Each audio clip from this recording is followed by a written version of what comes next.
Bapak Ibu, kita ketemu lagi dalam renungan sebutir debu.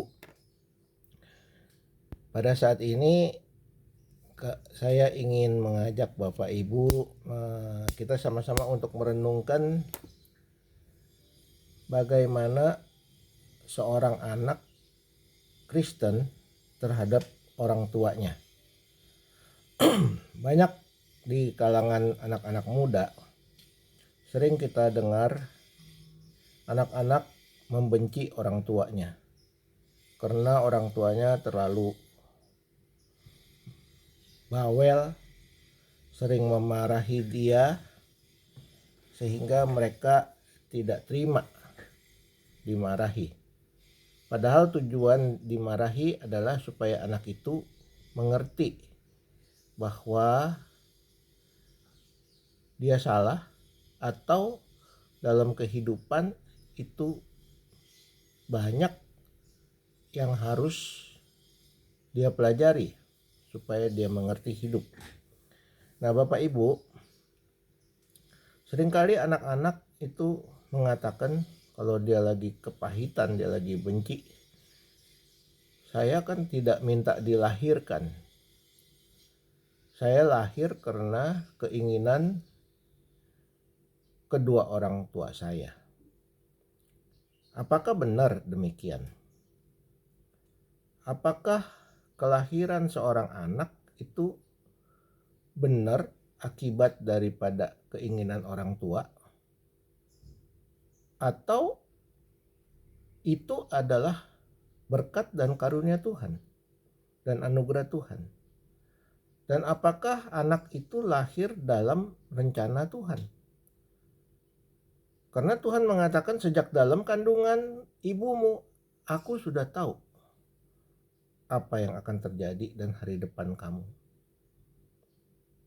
Nah, masalahnya kita mau percaya pada firman Tuhan atau kita lebih pentingkan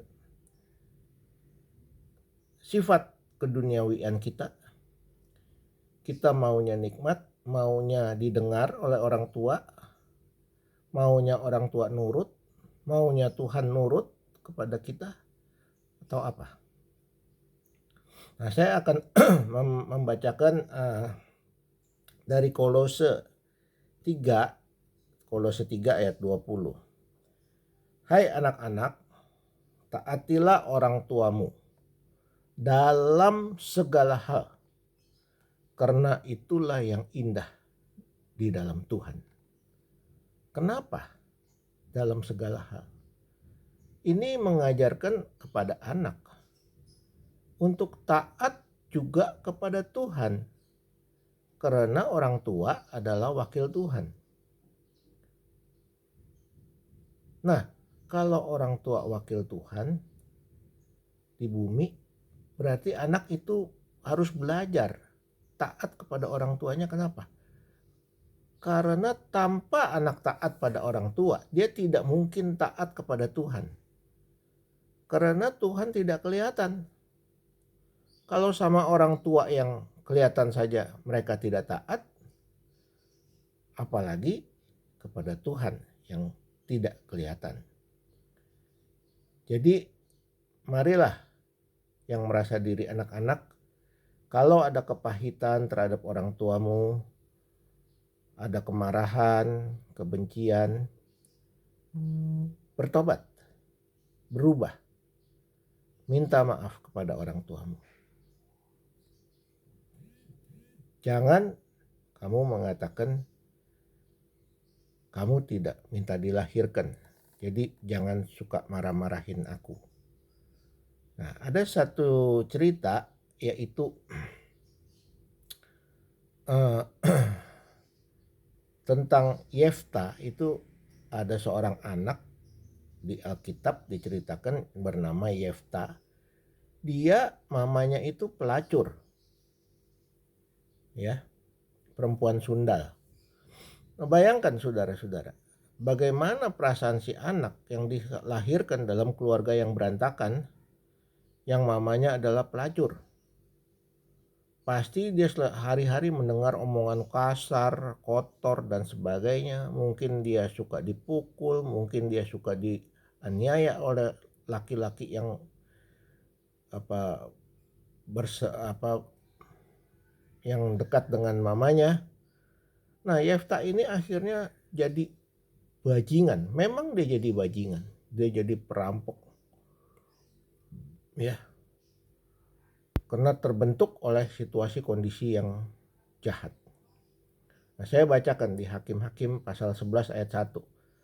Adapun Yefta, orang Gilead itu adalah seorang pahlawan yang gagah perkasa, tapi ia anak seorang perempuan Sunda. Ayahnya Yefta adalah Gilead. Bayangkan, Tuhan merencanakan membentuk Yefta sampai dia menjadi seorang pahlawan yang gagah perkasa, tapi meskipun dia anak perempuan Sunda. Ya.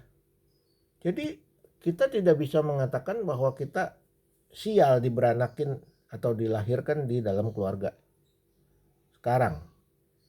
Karena setiap anak yang dilahirkan itu ada dalam rencana Allah. Apapun situasi kondisinya, bagaimanapun keadaan orang tuanya, bagaimanapun jahatnya orang tuanya. Akhirnya Yefta menjadi pahlawan yang dipersiapkan Tuhan dalam kehidupan yang sulit menjadi pahlawan umat Israel. Dia tolongin bangsa Israel, dia menangkan peperangan, dan dia akhirnya menjadi hakim di antara bangsa Israel.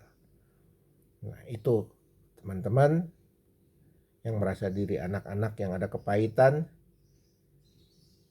ampuni orang tuamu, berubah supaya Tuhan suka kepada kamu dan Tuhan menganggap itu indah.